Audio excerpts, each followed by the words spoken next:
Hello guys, welcome back to education IQ. I hope आप सब अच्छे होंगे। तो डेली का हम लोग जो द हिंदू न्यूज़पेपर पढ़ते हैं, जिसमें 8 से 10 मिनट के अंदर अंदर मैं आपको पूरा द हिंदू न्यूज़पेपर पढ़ाता हूँ। कोई भी इंपॉर्टेंट न्यूज़ हो आपके एग्ज़ाम के रिलेटेड, लेटेस्ट करंट अफेयर से रिलेटेड, उसको हम लोग कवर करते हैं। तो रेगुलरली इन सेशंस को देखो, इसमें आपके करंट अफेयर्स भी कवर हो जाएंगे और डे टू डे वर्ल्ड में जो भी चल रहा है और इसके रिलेटेड जो भी टर्म्स इस न्यूज़पेपर में यूज़ होंगी, जैसे इंटरनेशनल ऑर्गेनाइजेशन हो गई, एजेंसी हो गई, तो उनको भी मैं आपके लिए डेली रिवाइज़ करवाऊँगा, आपको डेली उसको मेंशन करूँगा। तो रेगुलरली इन सेशंस को देखो। डेली मंडे टू सैटरडे शाम को मेरा वीडियो आएगा और संडे को हम लोग जो है वो ब्रेक लेंगे। इसका पीडीएफ भी आपको मिल जाएगा। पीडीएफ के लिए आप लोग मेरे टेलीग्राम को ज्वाइन कर लेना। टेलीग्राम का जो लिंक है वो आपको कमेंट बॉक्स में मिल जाएगा। तो छोटा सा वीडियो होता है 10 से 8-10 मिनट का, तो उसको आप लोग रेगुलरली देखो। स्टार्ट करते हैं आज का द हिंदू न्यूज़पेपर। मेरा नाम है अभिलाष। पहली न्यूज़ है, opposition is creating a north south divide PM. तो आपको पता है ये इशू चल रहा है बहुत ज़्यादा कर्नाटका और तमिलनाडु का। इनका इशू क्या है? इनका कहना है कि सेंटर जो है ना, ये हमें प्रॉपर फंडिंग प्रोवाइड नहीं करती है, हमें पैसा नहीं मिलता है, ग्रांट्स नहीं मिलती हैं और बहुत कम ग्रांट्स मिलती हैं। मोदी जी ने इसका जवाब दिया पार्लियामेंट में कि ये जो साउथ की जो कंट्रीज़ हैं, ये नॉर्थ साउथ डिवाइड करने की कोशिश कर रही हैं। इसमें ज़्यादा इंपॉर्टेंट नहीं है, पॉलिटिकल न्यूज़ है, बस आपको ये पता होना चाहिए कि थोड़ा सा इशू चल रहा है मनी को लेके। नेक्स्ट न्यूज़ के ऊपर हम लोग चलेंगे।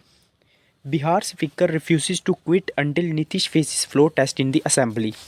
तो आपको पता है नीतीश कुमार जो हैं वो अभी सीएम बने हैं बिहार के। उन्होंने जो है बीजेपी को ज्वाइन कर लिया और उन्होंने पलटी मार दी एक किस्म की। तो उसके बाद जो बिहार स्पीकर हैं उन्होंने बोला है कि मैं तब तक नहीं छोड़ूंगा अपना पद जब तक कि फ्लोर टेस्ट नहीं हो जाता।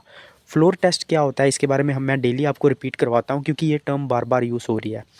आर्टिकल 175 बी जो है हमारे कॉन्स्टिट्यूशन का, वो बताता है कि गवर्नर के पास पावर है, वो बुला सकता है जो भी पार्टी है उसको फ्लोर टेस्ट के लिए। मतलब फ्लोर टेस्ट का मतलब होता है अपनी मेजॉरिटी को जो है वो प्रूव करना असेंबली के अंदर, ठीक है, जो भी लेजिस्लेटिव असेंबली रहती है। तो गवर्नर के पास वो 175 बी जो आर्टिकल है उसके अकॉर्डिंग पावर रहती है।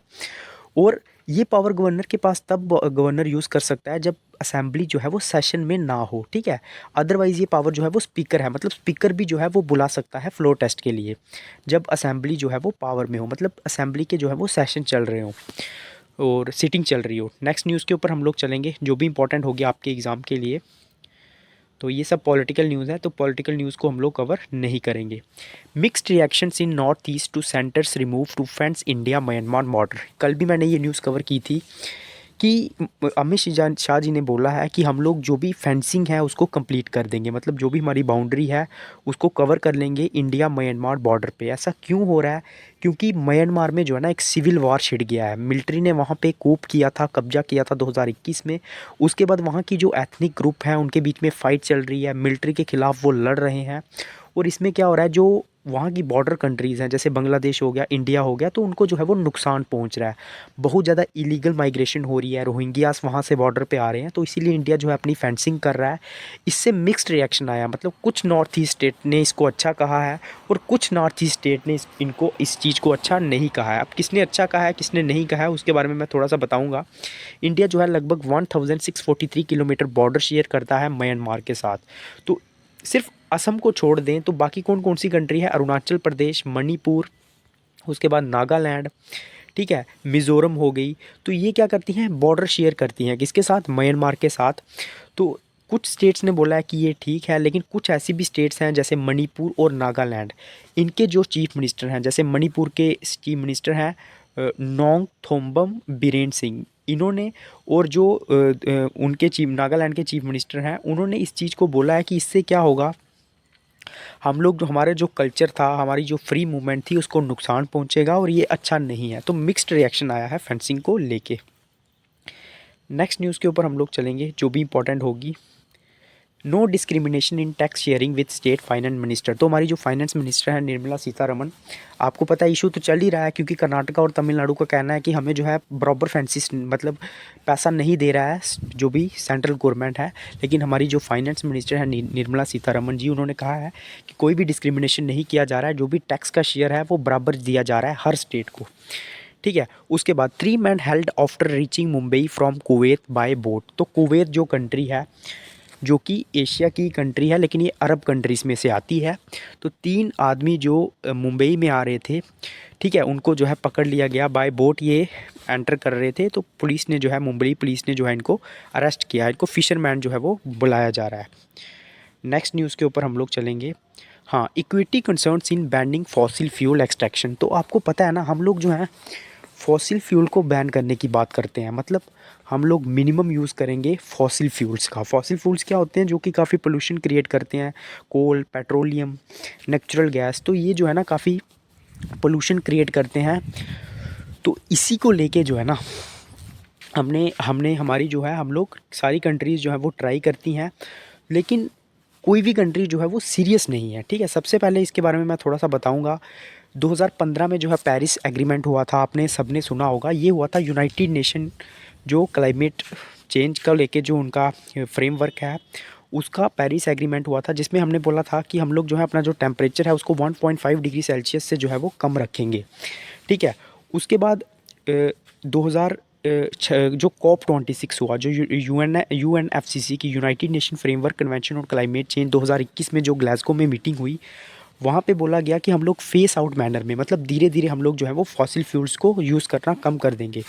उसके बाद 2023 में जो दुबई में हुआ, मैंने पहले भी बताया था आपको, ठीक है, ये जो COP28 हुआ, इसमें बोला कि हम लोग 2050 तक जो है वो नेट ज़ीरो मिशन कर देंगे। ठीक है, फॉसिल फ्यूल्स का, और धीरे धीरे जो है हम इससे दूर जाएंगे। लेकिन ऐसा हो नहीं रहा है। इस आर्टिकल में यही लिखा हुआ है कि जो भी डेवलपिंग कंट्रीज़ हैं उनके लिए पॉसिबल नहीं है कि वो फॉसिल फ्यूल्स को यूज़ करना बंद कर दें, क्योंकि उनका बहुत सारा पैसा जो है वो फॉसिल फ्यूल से आता है। उसके बाद इंडिया का इसमें पोजीशन क्या है? इंडिया भी जो है बहुत ज़्यादा डिमांड है फॉसिल फ्यूल्स के ऊपर। बहुत सारी लेबर जो है वो कोल माइनिंग में, पावर सेक्टर में काम करती है। तो इंडिया भी जो है ना वो इस चीज़ में जो है काफ़ी पीछे है। तो इंडिया को भी अगर जो है आगे बढ़ना है, तो जो डेवलप्ड कंट्रीज़ हैं उनको जो है, मतलब जितनी भी डेवलपिंग कंट्रीज़ है, अगर उन्हें आगे बढ़ना है तो डेवलप्ड कंट्रीज़ को उनको जो है थोड़ी थोड़ी मदद करनी पड़ेगी। ठीक है, लेकिन ऐसा हो नहीं रहा है, क्योंकि बहुत सारी डेवलप्ड कंट्रीज़ भी जो है ना वो भी फॉसिल फ्यूल का यूज़ कर रही हैं अपनी कंट्रीज़ को आगे बढ़ाने के लिए। तो यही इस आर्टिकल में पूरा मामला जो है वो फॉसिल फ्यूल्स को लेके लिखा हुआ है। नेक्स्ट न्यूज़ के ऊपर हम लोग चलेंगे, जो भी इंपॉर्टेंट होगी आपके एग्ज़ाम के लिए। Uttarakhand assembly passes uniform civil code. Article 44 के अंदर में यूनिफॉर्म सिविल कोड आता है। तो उत्तराखंड ने जो है वो फर्स्ट इंडिपेंडेंट, मतलब इंडिपेंडेंस के बाद फर्स्ट ऐसी स्टेट बनी है जिसने यूनिफॉर्म सिविल कोड को जो है वो पास कर दिया है। तो पुष्कर धामी जो वहाँ के चीफ मिनिस्टर हैं, ये भी आपको याद रखना है। तो इसमें अगर हम लोग शेड्यूल्ड ट्राइब्स को छोड़ दें तो बाकी सबके लिए जो है वो समान कानून होगा। ठीक है, तो ये जो है ऐतिहासिक जो है वो फैसला आया है। आपको याद रखना है, आर्टिकल 44 जो है वो यूनिफॉर्म सिविल कोड को लेके डील करता है। नेक्स्ट न्यूज़ के ऊपर हम लोग चलेंगे, जो भी इंपॉर्टेंट होगी आपके एग्ज़ाम के लिए। तो इसमें जो है बाकी ये पॉलिटिकल न्यूज़ है, देख सकते हैं आप लोग। उसके बाद वर्ल्ड की न्यूज़ के ऊपर हम लोग बात करेंगे। Yemen Houthis to launch a new attack on 2 ships in Red Sea. मैंने आपको पहले ही बताया था, जो हमस है, जो मतलब जमन का एक शिया मुस्लिम्स का ये ग्रुप है, तो ये क्या कर रहा है, इसने बोला है कि हम लोग पैलेस्टीन को सपोर्ट करेंगे। जो भी इज़राइल और पैलेस्टीन के बीच में वॉर चल रहा है, तो उसके बाद जो रूट जाता है, जो साउथ एशिया को कनेक्ट करता है यूरोप के साथ, ठीक है, रेड सी, उसमें इन्होंने हमले करना शुरू कर दिए। ठीक है, तो अभी भी उन्होंने ये बोला है कि हालांकि यूएस और यूके ने इनको रोकने की कोशिश की है, लेकिन अभी भी जो है वो पूरी तरह से इस चीज़ को रोक नहीं पाए हैं। और हाउतीस ने बोला है कि हम लोग दोबारा जो है वो शिप्स के ऊपर जो है वो अटैक करेंगे। ठीक है, कहाँ पे?